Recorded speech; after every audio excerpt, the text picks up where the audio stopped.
Hello Israel, it's me, Seven Heaven, coming to you once again with another video.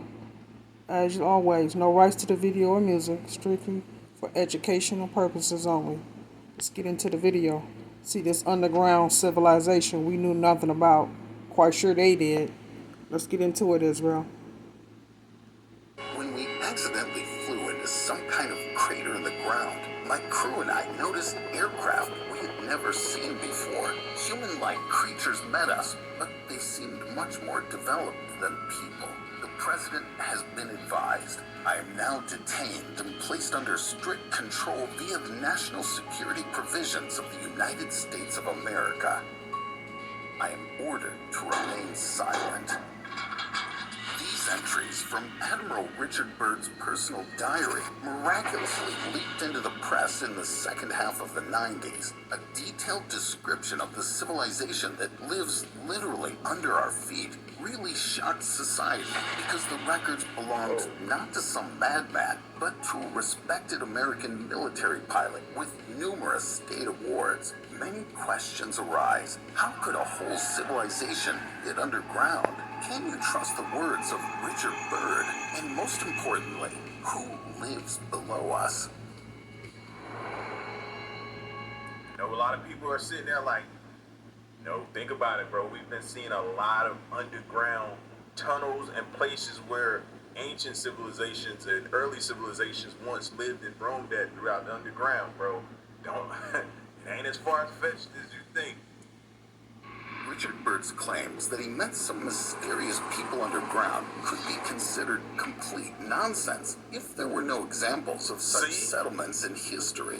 In 1963, a resident of Cappadocia decided to clean up his basement. The man destroyed one of the walls with a sledgehammer and froze in surprise.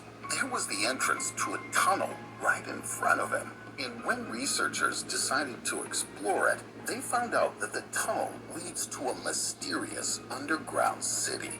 That's how the settlement of Derinkuyu was discovered. Its tunnel system forms 18 floors and reaches a depth of 85 meters. It's assumed that back in the day, about 20,000 people could have lived in this multi-tiered underground city. Some archaeologists believe that the oldest part of the complex was dug in 2000 BC by Hittites, the people who lived here at the time. Others claim that Derinkuyu was dug by local Christians in the 1st century AD. One way or another, such a complex structure is undoubtedly the work of real masters. Some underground locations of the city are not only converted caves, but also rooms carved into the soft sandstone. In addition, there are rooms in Derinkuyu for the creation of which it was necessary to process a material resembling granite in hardness. To this day, scientists can't understand how people of that time could cut through so many tunnels without the involvement of technology. There's also a well-designed ventilation system, underground wells, and everything to let people stay underground for a long time. Among the underground cities... I'm saying, they knew exactly what they were doing. Not meaning in a shady way. I'm just saying ventilation systems, being able to dig this thing without the fear of it collapsing. You know what I'm saying? They knew some kind of way. And I keep thinking about this, man. I don't know why it keeps popping up in my mind, and maybe one day. They're always building underground cities, Israel, just like they build underground bunkers for themselves, because they think that when the power go out, the lights go out and everything else, then they can be able to survive under underground cities and underground bunkers. But we know different, Israel. One day we may be back to this. Premises are barns, wineries, and sanctuaries. We can say that life here was even more comfortable than on the surface, and all because Cappadocia has pretty extreme temperature changes. Winters are quite cold, whereas summers are unbearably hot. However, Underground, the ambient temperature is constant and moderate, but most likely, the underground city was created to hide from the armies of conquerors. Archaeologists have found huge round stones in the tunnels of the city. It's believed that the locals used them to barricade the entrance to the underground city when outsiders approached Derinkuyu. In addition, the tunnel system here is so intricate that only local residents could figure it out, and if one of the enemies did get into the shelter, they wandered until they died of thirst and hunger. Even modern scientists have only been able to explore 10% of the Derinkuyu underground city so far, but it's not that insignificant when compared to the study of the Egyptian pyramids dungeons. There, the situation is much worse, even though back in the 1970s, researchers began to map the massive underground complex they discovered in the Memphis area. And in 1994, Egyptian authorities confirmed the existence of underground shelters under the Sphinx. But the ancient Greek travel historian Herodotus wrote about such structures as early as the 5th century BC. Herodotus claimed the Egyptian priests even allowed him to inspect a small part of the infinite labyrinth of Egypt. It was built during the reign of... Sorry about this, Just wanted Israel. to share a really cool new resource that I found out about, True Connect. True Connect is a lifeline. Pharaoh Amenemhat III in the 19th century BC. The labyrinth included 1,500 rooms and the same number of underground chambers. Rumor has it that in addition to tombs for pharaohs and crocodiles, considered sacred animals, countless scrolls with secret knowledge are also stored in the dungeon, which should not fall into the hands of ordinary people. That's why the tunnels leading from the Sphinx to... I think we may be too late on that. I automatically think they're already in the hands of the wrong people. And they just got us out here thinking that it's still buried or still in the tunnels and stuff like that. Come on. the hands of ordinary people. That's why the tunnels leading from the Sphinx to the underground part of the Great Pyramid also resemble intertwined lace. They say that one who got into the dungeon without a special guide, straying through the labyrinths, inevitably found oneself at the entrance again and again. It turns out that people in ancient times could indeed build entire cities underground. However, Richard Byrd wasn't just talking about one settlement. He mentioned an entire underground civilization. But how could it fully accommodate underground? You'll be surprised, but there's a very logical answer to this question. Since ancient times, people believe there's another world lying under the surface of our planet. But after a while, scientists began to really consider it. In 1692, Edmund Halley, an English astronomer, geophysicist, mathematician, and meteorologist, turned to this topic. Halley put forward the idea that our Earth consists of a hollow shell about 800 kilometers thick, two inner shells, and a core. These shells are separated by atmosphere, each with its own magnetic poles. And indeed, if you think about it, the deepest well drilled to date is just over 12 kilometers, and we've never really seen what is deeper, or maybe even who. After all, the most exciting thing is that the scientists believed that Earth was inhabited inside, although Halley's judgments were ridiculed by the scientific community. In the following centuries, some researchers tried to prove this hypothesis. In 1818, in a letter to Congress, engineer John Cleve Sims wrote that Earth is hollow and inhabited inside. He believed our planet is like a simplified version of Halley's layered model. At the same time, huge openings at the north and south poles allegedly open access to the hidden world inside. Moreover, it seemed to him that such a model is applicable not only to Earth, but to all planets. And to prove this... But then you're gonna have to explain that time we tried to dig a hole very deep. I don't know if it was Antarctica or somewhere else. It was somewhere cold, and they were trying to drill down and see how deep they can go. But I think they were met with like extreme temperatures and stuff like that. So that's my only question. Like, how can we have something? I know like organisms can possibly be alive the deeper we go into the earth. We've seen videos talk about that, but people, what's that limit? That's kind of like that whole Titanic submersible situation that just happened. What's the lowest humans can go? You know, you've seen the different videos of at this level of the water, you have these type of animals, aquatic animals. You got these type of species. At this level, you got this. At this level, you got the whale. At this level, you got this.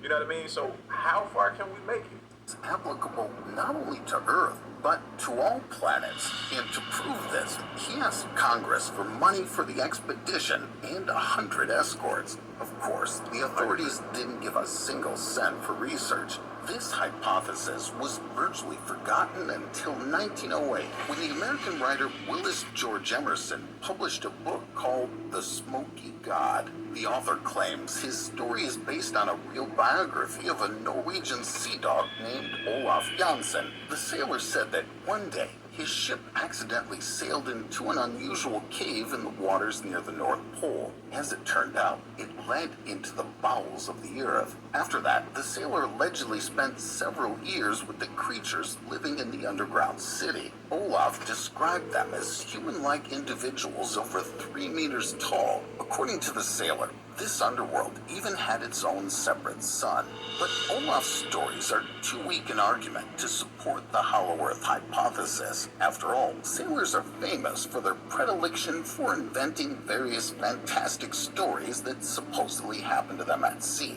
Theories about a hollow earth and people inside sound really crazy, but like legends, they may well carry a piece of truth. What if all this evidence actually corroborates pilot Richard Byrd's notes? Moreover, irrefutable proof of his words has been found in our days, and with the help of modern technology. On November 23, 1968, the American spacecraft SS-7 took several pictures of the North Pole in the complete absence of clouds, and a giant black hole is clearly visible on them. The question arises, why has the find not yet been investigated? Moreover, at the moment, any flights over the North Pole, including research satellites, are prohibited. The official version says that these bans are precautionary measures because gravity is weak at the poles, so the force of gravity is unable to hold. Sorry for the commercials, Israel. Well, nothing to do about that.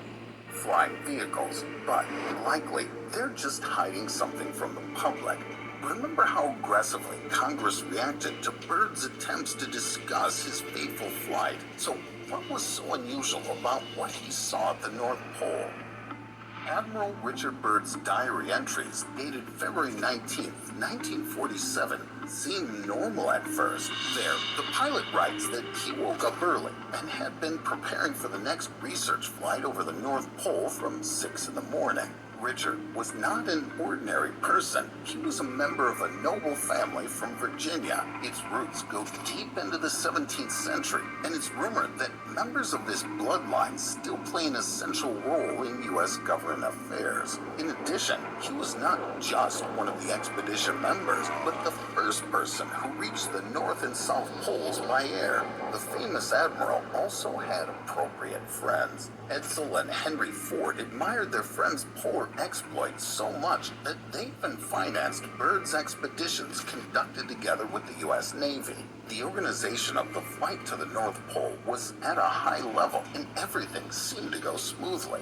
But on that fateful day, sometime after takeoff, Byrd noticed a small oil leak in the engine, after which the plane hit turbulence. The pilot was probably trying to cope with. See, and my conspiracy theory brain started thinking they didn't want him to go. They didn't want him to go. So then did they sabotage it? Did they sabotage the plane and the mission because they didn't want us to find out something? Stuff like that is what I start thinking. So you don't think he would have inspected, over-inspected for this type of mission he's been wanting? No, come on now. Fateful day, sometime after takeoff, Byrd noticed a small oil leak in the engine, after which the plane hit turbulence. The pilot was probably trying to cope with the controls so as not to crash, but instead of falling, the aircraft flew into some kind of cave. Taking off from it, the pilot and his team saw a mountain range they hadn't noticed before the North Pole during their previous expeditions. And even more so, the researchers didn't expect to see green valleys and forests behind the mountains instead of snow and ice. At one point, Bert realized he didn't see the sun, but at the same time, everything around was illuminated by some unusual light. Further in the diary, it's indicated that the radio and navigational instruments were out of order, and the plane seemed to be circling by itself. When it landed on its own, the team saw strange plants and unusual animals. So when Admiral Byrd went to the North Pole, he saw another whole civilization over in Antarctica. Could this be why they don't want us to be over there, Israel? Why they would take our lives to keep that secret hid? It's more to it than what is being said about Admiral Byrd and what he saw and what he wrote in his diary. It's way deeper than that, Israel. And this is what they're trying to hide. But all things is going to be revealed in the end. So whatever it is that they got hidden is going to be revealed.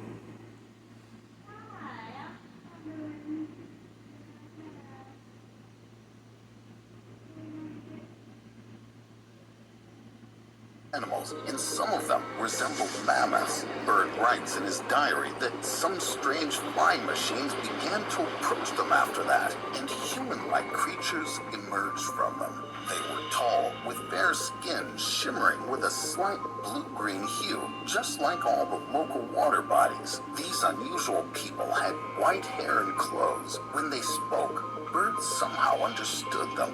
They explained to the pilot that he was now underground and invited him to go with them to see how the underground civilization of Agartha lived. People there move on platforms without wheels and live in houses made of crystals, so their city shines and shimmers with all the rainbow colors. In his diary, he repeatedly wrote that he couldn't find words to describe what he saw, but one thing was clear to him for sure. He met a civilization that surpassed ours in the field of science, culture, and technology. The Admiral was invited to the representative of the local authorities, whom he called the Master in his diary. He told the pilot that in the past, the Agathari avoided human contact and didn't interfere in their wars, but representatives of the underground were very concerned that the human race had learned to use the power of atomic energy, which wasn't intended for humans. Therefore, after the events in Hiroshima and Nagasaki, the Agarthians decided to send their aircraft to the surface in order to study people and try to predict their evil intentions. In addition, after 19... I was about to say, y'all think that's some of the things we're seeing in the skies that we can't explain? Some of these unidentified objects falling at just tremendous speeds that we can't keep up with? Now, it's interesting if they allowed him to leave. Normally in situations like that, you hear about, you come across civilizations, they don't want their identity. They fear that you go back and tell, and others will try to come there. They could possibly... But see, it doesn't matter, Israel, because whatever is hidden that they're trying to hide from us to keep us from going over. I mean, they would even take our lives, Israel, to keep what they have over there hidden. All they see, and they say it's an ice wall, but I think it's way deeper than that. I think the rabbit hole of that situation goes way deep. And I think in the end, all is going to be revealed, that the Most High is going to allow us to see once that ice wall comes down, or what it exactly that they tried to hide from us, because we can only hide it for so long without it showing itself. So whatever Admiral Byrd saw, I believe that it's real. Could be a whole civilization down there, could be. We don't know, because nothing has been shown to us, Israel. Bring diseases, sicknesses, different things like that. So I'd be interested to see if they let him leave just on his own. 45, they tried to communicate with people, but were treated with hostility. Now, Byrd must convey the warning of the Agarthians to the representatives of his terrestrial civilization, because, according to the underground creatures, they've almost reached the point of no return. When the Agathari helped Bird and his team return to the surface, he immediately documented everything he saw and heard in his diary, and then voiced the message at a meeting in the Pentagon. But the pilot and his crew were strictly... That's just it, Israel. Where are the diaries? Do anyone know? Do his kids have them? His sons or daughters? Do the government have it? FBI? Whatever happened to Emerald Bird's diaries of what he saw and what took place? What did he bring back? Did he make deals with them? How long in Antarctica did he stay? These are the things we want to know, but they'll never tell us. Forbidden to distribute this information, and Bird, as a professional military man, obeyed the order. Since then, he's been constantly tormented by a secret he couldn't reveal to humanity. If not for the diary's publication after the pilot's death, we would never have known about this incident. But even now, when Bird's notes can be read by anyone, Knock, knock. Hi there. And these darn commercials. What a K-12 powered school is really like. I'm willing to bet that most of you have heard about Agartha for the first time. Moreover, having just learned about it, you're still reluctant to believe in the story, as basically I am. After all, in fact, Bird was a very controversial person. Some believe he not only invented this civilization to interest as many investors as possible, but even falsified his flights to the North Pole. Otherwise, why didn't he take a single photo? Although most sources... I'm sorry, I don't believe that. I believe whatever took place over in the North Pole on where Emerald Bird went to is what actually really happened. The question is that what's the true information? Because they lie so much, they feed us BS to a point where we're not buying it anymore. So what did Emerald Bird see? Where's his diaries? Is right that the flights were indeed performed, and during one of the flights, an accident occurred, during which the pilot was poisoned by carbon monoxide and even began to go a little crazy. But what if it was simply advantageous for the U.S. authorities to put Bird in a bad light? There's only one way to confirm or refute the words of Bird and his followers: to find the entrance to Agartha, pictures of the hole, Halley's hypotheses, as well as the stories of a sailor and a military pilot say one thing: the city may be located at the North Pole. The existence of Agartha just explains all the strange things happening here.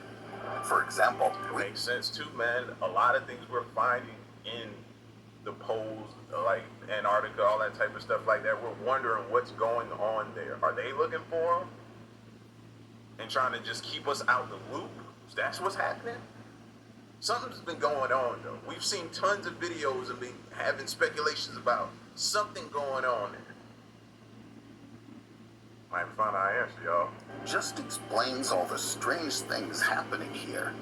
For example, researchers note that the temperature increases for some reason as it approaches the poles. This phenomenon is called the Arctic amplification, and one of the first to speak about it was American meteorologist William Sellers in 1969. And in the northern polar region of the ocean, they found plant seeds that seemingly shouldn't be in such a cold place. Moreover, it turned out that icebergs around the North Pole are composed of frozen fresh water, not seawater. In addition, scientists found red pollen of unknown origin on these ice blocks. There's another suspicious fact that some bird species migrate to the north before winter. Why flee from the cold to an even colder place? Right. Usually, ornithologists explain the need for birds to avoid competition for food with other bird species that remain in warmer regions. It sounds a little doubtful, and this is not the last possible evidence that somewhere in the north there may be an entrance to warm areas with abundant vegetation. For example, one can observe the so-called driftwood along the coast of frosty Greenland. These are drifting areas with trees washed ashore on the island. The length of some trees reaches as much as 5 meters. But where did they come from? The exact same question arises among archaeologists who discovered in the ice on the northern coast of Siberia not only a mammoth, which is natural for this environment, but also an elephant, rhinoceros, hippopotamus, and a lion. These animals can live only in warm regions, and the most interesting thing is that in the stomach of frozen mammoths, they found tropical plants which do not grow in circumpolar regions. It turns out that Agartha Yeah, we believe it's a lot of greenery up under that ice. For sure, for sure. could be somewhere nearby with its abundance of animals and vegetation. In addition, And you see, Israel, this is exactly what they're trying to hide. This is what they're keeping us away from. I mean, you try to go over there, they will even take your life, Israel, to hide that secret, to keep from us going over there to find out. Because, see, we just might be able to go over there and go through those portals. They can't, because the Most High is not going to let them, but we can. this city may have more than one or even two entrances. This became clear thanks to the analysis of many legends about such an underworld, which, surprisingly, are very similar, although they're found in different countries. For example, in Buddhism, there are stories about a race of superhumans living in the underworld with a capital called Shambhala. This place is only for those people who are pure in heart and have attained enlightenment. The entrance to Shambhala is supposedly located in the mountains of the Himalayan range, but at the same time, it's well hidden. It's believed that you can get there only with the help of meditative practice and the desire for insight. And the Tibetans even call Shambhala the capital of that very Agartha. It's said that the people living there have a scientific knowledge and experience far superior to the knowledge of human beings. That's exactly what Admiral Byrd said. According to some esoteric traditions, Agartha has at least 7 entrances. 3 of them are in Brazil. The first is in Iguazu Falls, the second is in the state of Mato Grosso, and the third is in the city of Manaus. And in Ecuador, there's a cave which, according to local legends, also leads to a dungeon inhabited by superintelligent creatures. It's located in the city of Cueva de los Cayos, and several metal plates with engravings were found in this 200-million-year-old cave. Having deciphered these drawings, Hungarian-Argentine scientist Juan Moritz told the local press that he may be called crazy, but he's sure there are higher beings underground. And that's not all. In the Indian city of Varanasi, there's also something resembling a portal to the underworld. This is the Sheshna Well, which the locals consider the entrance to one of the mysterious cities of the... And we can go through those portals, Israel. We sure can. But they'll never let us get that close for that to happen because they can't go through it. world of Agartha, namely Patala. Legends say that it's home to Nagas, amazing, intelligent creatures that can take the form of a person or a reptile. They rarely appear to people and are engaged in the construction of underground cities around the world. That's why in India, there's a cult of snakes and dragons. This may be how the Agatharians are seen in India. In any case, it's virtually impossible to verify this. According to legends, descending into the well and plunging into its water, you can see a massive stone door with bas-reliefs of cobras, which can't be opened.